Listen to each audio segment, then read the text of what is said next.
जय हिंद दोस्तों। आज मैं ट्रांसफार्मर से संबंधित आपके पास में चैप्टर लेकर आया हूँ। ये वे क्वेश्चन है जो ट्रेनिंग ऑफिसर के एग्जाम में आने वाले हैं। तो आज के जो क्वेश्चन का जो हमारी सीरीज है वही 25 प्रश्न सीरीज है। इन 25 प्रश्न में से संभावित कम से कम मिनिमम 20 क्वेश्चन ऐसे हैं जो ट्रेनिंग ऑफिसर के एग्जाम में पूछे जा सकते हैं।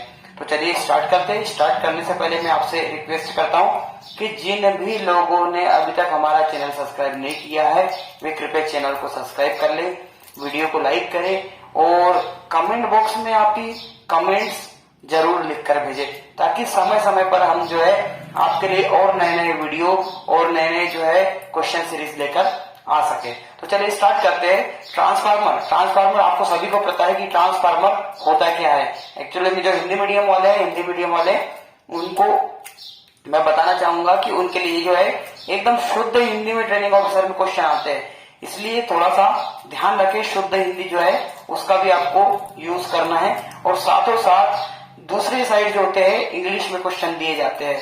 तो चलिए स्टार्ट करते हैं हम। ट्रांसफार्मर, चूंकि ट्रांसफार्मर क्या होता है, परिणामित्र होता है। इसके कुछ बेसिक चीजें मैंने जो है आपके यहाँ सामने दी हुई है कि ट्रांसफार्मर में जो है क्या है।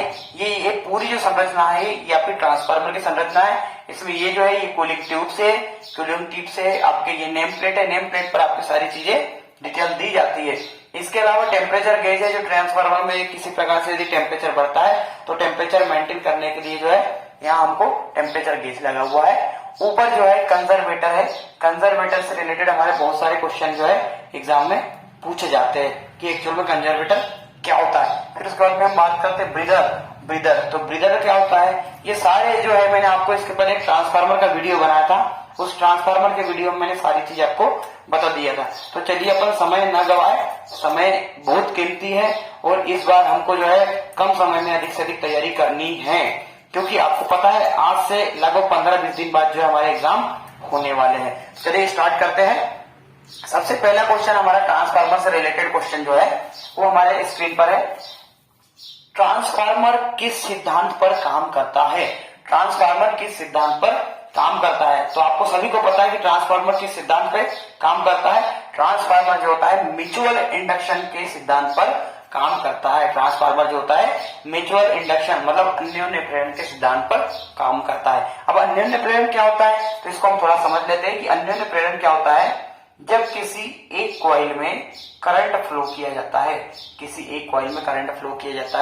तो इस कॉइल के आसपास चुंबकीय क्षेत्र उत्पन्न होता है, मैग्नेटिक फील्ड जनरेट होता है। अब यदि इस फील्ड के कांटेक्ट में यदि मैं दूसरी कोई कॉइल रख दूं तो इस कॉइल में भी इलेक्ट्रोमोटिव फोर्स जो है वो प्रोड्यूस होगा और करंट फ्लो होना शुरू हो जाएगा।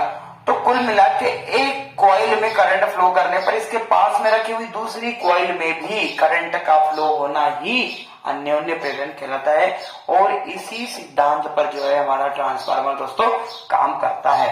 तो इसमें जो आएगा ट्रांसफार्मर के सिद्धांत पर कार्य करता है, तो इसमें अन्योन्य प्रेरण, स्वप्रेरण, ओम के नियम और फ्लेमिंग के नियम। तो इसमें जो है ट्रांसफार्मर के जो है अन्योन्य प्रेरण का सिद्धांत जो है इसमें लागू होता है। अन्योन्य प्रेरण क्या होता है मैंने आपको बता दिया, और इसको और अधिक यदि आपको जानना हो तो उसके लिए जो है आपको मेरा जो ट्रांसफार्मर वाला वीडियो डाला हुआ है उस वीडियो को आप ध्यान से देखें। अगला जो क्वेश्चन है वो हमारे पास में क्वेश्चन है कि ट्रांसफार्मर में जिस वाइंडिंग को इनपुट स्रोत से संयोजित किया जाता है वह कहलाती है primary winding, secondary winding, field winding या कोर वाइंडिंग। तो आपको सभी को पता है कि ट्रांसफार्मर में जिस वाइंडिंग में, अब चूंकि ट्रांसफार्मर में कितनी वाइंडिंग होती है तो ट्रांसफार्मर में मुख्यतः दो प्रकार की वाइंडिंग होती है। एक होती है आपकी प्राइमरी वाइंडिंग, एक होती है आपकी सेकेंडरी वाइंडिंग। तो प्राइमरी वाइंडिंग जो होती है इस वाइंडिंग में हम क्या करते हैं, इनपुट पावर देते हैं। इनपुट पावर हम जो है प्राइमरी वाइंडिंग में देते हैं और सेकेंडरी जो है इससे हम आउटपुट प्राप्त करते हैं। ये जो है आपकी सेकेंडरी वाइंडिंग और ये जो है आपकी प्राइमरी वाइंडिंग। तो यहाँ क्वेश्चन पूछा गया कि ट्रांसफार्मर में जिस वाइंडिंग को इनपुट स्रोत से संयोजित किया जाता है वो कहलाती है। तो क्या कहलाएगी दोस्तों, प्राइमरी वाइंडिंग। उस वाइंडिंग को हम क्या कहेंगे, प्राइमरी वाइंडिंग। चलिए फिर अगला क्वेश्चन आगे बढ़ते हैं। टाइम की कमी है और हमको बहुत ज्यादा कवर करना है। ट्रांसफार्मर कौन सी विद्युत धारा पर काम करता है? तो आपको सभी को पता है, ये बहुत इजी प्रश्न है कि ट्रांसफार्मर जो होता है प्रत्यावर्ती धारा इस पर काम करता है। अगला क्वेश्चन जो है हम आगे बढ़ते हैं। अगला क्वेश्चन जो है हमारे पास में वो क्या है, ट्रांसफार्मर की इफिशियंसी कितनी होती है?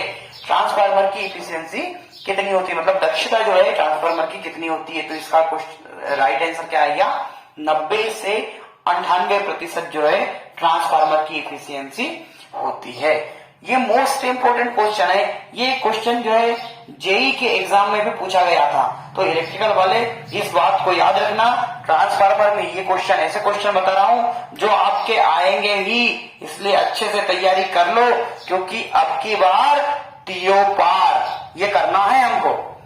अगला क्वेश्चन जो है हमारे सामने, अगला क्वेश्चन जो है वो ये क्वेश्चन है कि ट्रांसफार्मर की क्रोड काय की बनी होती है? ट्रांसफार्मर की क्रोड बनी होती है, ट्रांसफार्मर की क्रोड जो होती है हमारी काय की बनी होती है? तो ट्रांसफार्मर की जो मुख्यतः जो कोर बनती है वो बनती है सिलिकॉन स्टील की। सिलिकॉन स्टील की जो कोर जो है हम लेमिनेटेड कोर बनाते हैं, ताकि लेमिनेटेड कोर जो होती है एडी करंट लॉस को भी खत्म कर देती है।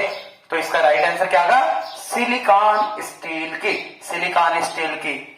उसके बाद में अगला क्वेश्चन जो है हमारे पास में वह है जो ट्रांसफार्मर इनपुट वोल्टेज को घटाकर कम आउटपुट वोल्टेज प्रदान करता है। इसका मतलब यह है कि इनपुट में जो है वोल्टेज वो ज्यादा है, लेकिन आउटपुट में वोल्टेज जो आ रहा है वो हमारा कैसा आ रहा है, कम आ रहा है।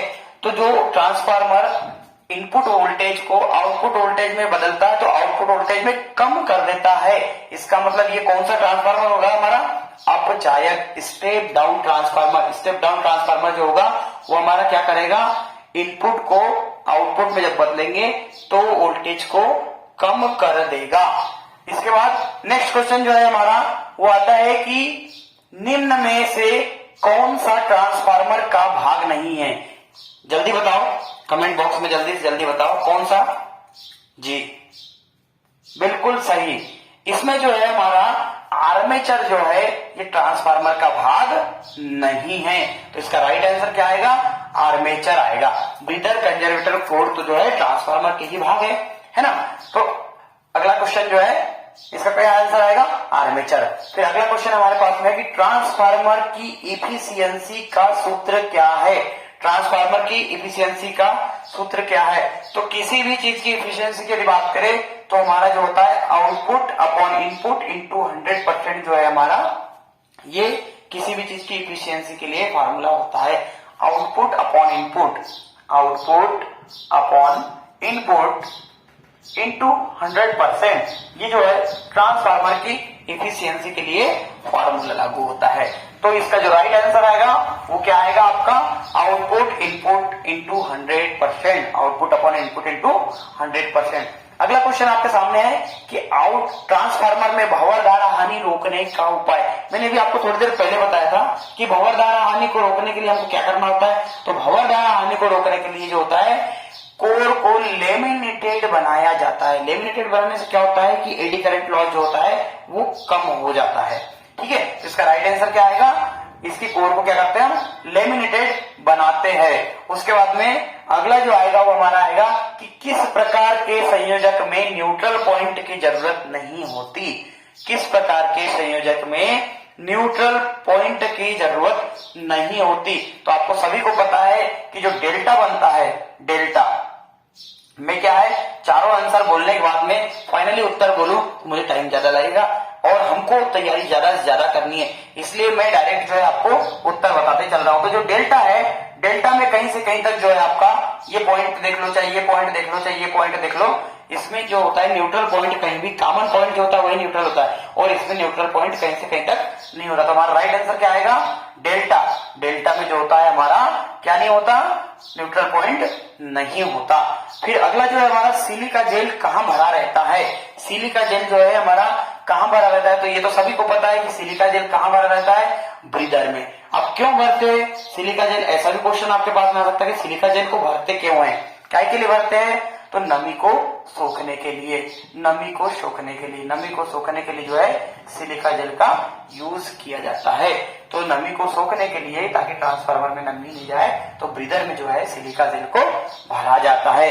फिर अगला क्वेश्चन जो है हमारा, वो है हमारा क्या कि एक वाइंडिंग वाला ट्रांसफार्मर जिसमें केवल एक ही वाइंडिंग होती है, ऐसा ट्रांसफार्मर हमारा कौन सा ट्रांसफार्मर होता है? तो ऐसा ट्रांसफार्मर सभी को पता है, ऑटो ट्रांसफार्मर, एकमात्र ऐसा ट्रांसफार्मर जिसकी जो प्राइम मतलब एक ही कॉइल होती है इसमें। अब यदि मैं बात करूं एक ही कॉइल, तो इसका जो आधा भाग होता है, आधा भाग जो होता है, यदि यहां से यदि मैं इसको इस तरीके से कर देता हूं, इस तरीके से इसमें, तो इसका आधा भाग जो है हमारा आउटपुट का काम करता है, आउटपुट का काम करता है, और आधा भाग जो है अपना, वो है अपना इनपुट पावर का काम करता है। तो जो ट्रांसफार्मर में जो होता है, ऐसे एक वाइंडिंग वाला ट्रांसफार्मर कौन सा हो जाएगा अपना? Auto transformer. ऑटो ट्रांसफार्मर में एक ही वाइंडिंग होती है जो स्टेप अप स्टेप डाउन दोनों का काम करती है। इसके बाद में हम आगे बढ़ते हैं कि ट्रांसफार्मर की रेटिंग क्या होती है, ट्रांसफार्मर की रेटिंग क्या होती है। तो ये तो सभी को पता होगा, ट्रांसफार्मर की रेटिंग क्या होती है? ट्रांसफार्मर की रेटिंग होती है kilo volt ampere. Kilo volt और एम्पियर जो है ट्रांसफार्मर की रेटिंग होती है ना। तो याद रखना, ये मोस्ट इंपोर्टेंट क्वेश्चन है, ये कई बार पूछा गया, ये वाला क्वेश्चन जो है कई बार आया हुआ है कि ट्रांसफार्मर की, और जनरली हम कंफ्यूज हो जाते हैं, तो कंफ्यूज होने की जरूरत नहीं है। किलो वोल्ट एम्पियर जो है इस ट्रांसफार्मर की जो है रेटिंग होती है। अगला क्वेश्चन है हमारे पास कि ट्रांसफार्मर किस प्रकार की मशीन है। अब आपको पता है ट्रांसफार्मर में कोई घूमने वाला भाग तो होता नहीं है, तो ट्रांसफार्मर किस प्रकार की मशीन है? इसमें कोई घूमने वाला भाग नहीं होता है ना, आपको सभी को पता है। इसमें चल भाग, स्थैतिक भाग, ये सभी, तो हम इसमें से बात करेंगे चलने वाला भाग नहीं, घूर्णन करने वाला भाग नहीं, सभी भी नहीं हो सकता है, लेकिन स्थैतिक का मतलब होता है कि ट्रांसफार्मर जो है एक स्टैटिक मशीन होती है, स्थिर मशीन होती है ना, इसमें कोई भी मूवेबल पार्ट्स नहीं होता। आगे बढ़ते हैं। अब इसके बाद में अगला क्वेश्चन जो है हमारा, वो है कि क्रोड की संरचना के आधार पर ट्रांसफार्मर कितने प्रकार के होते हैं? 1, 2, 3 या 4 प्रकार के ट्रांसफार्मर क्रोड की संरचना के आधार पर कितने प्रकार के होते हैं? ट्रांसफार्मर क्रोड की संरचना के आधार पर यदि मैं देखूं तो मुख्यतः कितने प्रकार के होते हैं दोस्तों? 3 प्रकार के ट्रांसफार्मर जो होते हैं हमारे क्रोड की संरचना के आधार पर होते हैं, है ना। इसके बाद में अगला क्वेश्चन जो है हमारे सामने, वो है कि स्टेप अप ट्रांसफार्मर में output current, step up transformer में आउटपुट करंट जो है क्या होता है? बढ़ता है, घटता है, बराबर होता है या सभी? तो आउटपुट करंट जो होगा, स्टेप अप की बात करें तो उसमें स्टेप अप में वोल्टेज बढ़ता है, न कि करंट। तो करंट क्या होता है? यहाँ पर घटता है, करंट जो होगा वो हमारा घटेगा, है ना। तो इसका राइट आंसर क्या आएगा? घटता है। ये भी क्वेश्चन कई बार आ चुका है। अब अगला क्वेश्चन है कि यदि प्राइमरी वाइंडिंग में सेकेंडरी वाइंडिंग से अधिक टर्न्स है, लपेटे है, तो वो कौन सा ट्रांसफार्मर होगा? प्राइमरी वाइंडिंग में सेकेंडरी वाइंडिंग से अधिक लपेटे हैं, इसका मतलब कि प्राइमरी में क्या है? लपेटे बहुत ज्यादा है, और सेकेंडरी वाइंडिंग जो है इसमें लपेटे कैसे है? कम है। तो कम है तो क्या होगा? मैग्नेटिक फील्ड कम बनेगा सेकेंडरी में, और वोल्टेज को डाउन कर देगा, तो इसका क्या आ जाएगा? Step down transformer. Step down transformer जो होता है हमारा, वो क्या होता है? जिसके सेकेंडरी में नंबर ऑफ टर्न्स जो होते हैं कम होते हैं। फिर अगला जो क्वेश्चन है वो हमारे पास है कि स्टेप अप ट्रांसफार्मर में बढ़ता क्या है? स्टेप अप ट्रांसफार्मर में अभी मैंने थोड़ी देर पहले क्या बताया कि स्टेप अप ट्रांसफार्मर जो होता है वो वोल्टेज को बढ़ाता है। स्टेप अप ट्रांसफार्मर क्या करता है दोस्तों? वोल्टेज को बढ़ाता है ना। तो इसका राइट आंसर वोल्टेज आ जाएगा। फिर अगला क्वेश्चन जो है हमारे पास में कि कंजर्वेटर टैंक में क्या भरा रहता है? कंजर्वेटर टैंक में क्या भरा रहता है?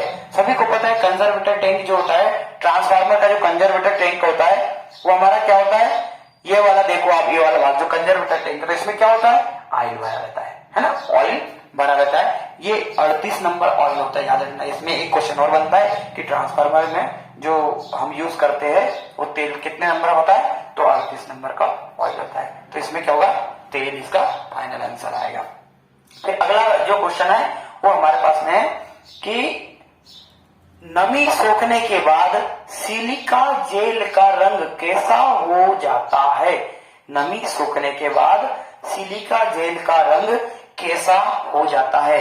तो यदि मैं बात करूं कि नमी सोखने के बाद में सिलिका जेल कैसा हो जाता है, तो ये हो जाता है गुलाबी कलर का। गुलाबी कलर का जो है सिलिका जेल का रंग हो जाता है ना। उसके बाद में अगला क्वेश्चन में यहाँ आता है कि परिणामित्र स्टार डेल्टा संयोजन में प्राइमरी फेज वोल्टेज क्या होगा? स्टार डेल्टा में चूंकि 3 फेज है तो VL/3 इसका राइट आंसर होगा। VL/3 क्या आ जाएगा? इसका राइट आंसर आ जाएगा। अगला जो है क्वेश्चन हमारे पास में है कि जब 2 ट्रांसफार्मर समांतर क्रम में प्रचालित की जाए तो वे किस प्रकार के आधार पर लोड को बांटेंगे? किस प्रकार के आधार पर लोड को बांटेंगे? तो आपको पता है कि ट्रांसफार्मर को यदि पैरेलल ऑपरेशन करना हो तो इसका पैरेलल ऑपरेशन करने के लिए इनकी किलो वोल्ट एम्पियर रेटिंग कैसे होनी चाहिए? समान होनी चाहिए। तो इसका फाइनल आंसर क्या आ जाएगा? किलो वोल्ट एम्पियर रेटिंग जो है वो कैसे होनी चाहिए? इसकी समान होनी चाहिए। ठीक है, तो याद रखना ये क्वेश्चन भी बहुत बार पूछा गया है। पैरेलल ऑपरेशन के बहुत सारे क्वेश्चन आते हैं, है ना।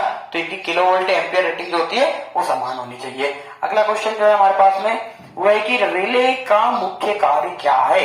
रिले जो है कहां पे लगा होता है? रिले जो है आपका ट्रांसफार्मर में लगा होता है। रिले कहां लगा है? इसमें आप देखोगे तो कहां पर लगा हुआ है रिले भाई? बताइए। रिले जो है इसमें कहां पर लगा हुआ है? रिले जो होता है अपना जो इस भाग में जो है इस भाग में जो है कंजर्वेटर के पास में जो होता है रिले लगता है। रिले का मैंने आपको पहले बता दिया हूँ, वीडियो मैंने आपको पहले इसके पहले बताया ट्रांसफार्मर के वीडियो में, है ना। तो रिले का जो मुख्य काम है वो क्या होता है? तो रिले का मुख्य काम क्या होगा? फॉल्ट को ढूंढना जो है रिले का जो है मुख्य काम क्या होगा? फॉल्ट को ढूंढना। फिर अगला क्वेश्चन है हमारे पास में कि ट्रांसफार्मर में जो है तेल प्रयोग करने का उद्देश्य क्या है? इंसुलेशन एवं शीतलन के लिए, केवल शीतलन के लिए, केवल इंसुलेशन के लिए, या इनमें से कोई नहीं? तो क्या आ जाएगा?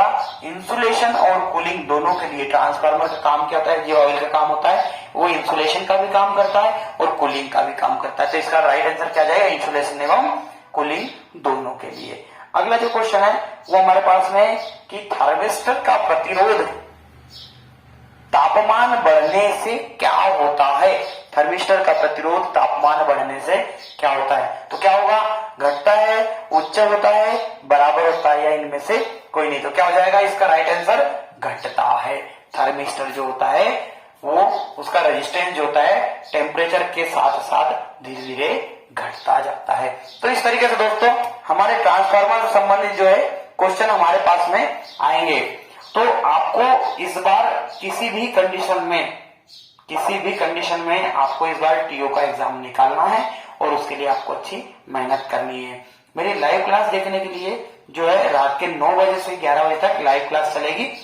लाइव क्लास में जो है आपके जो भी कमेंट्स है, जो भी क्वेरीज है, आप पूछ सकते हैं। Thank you so much. जय हिंद।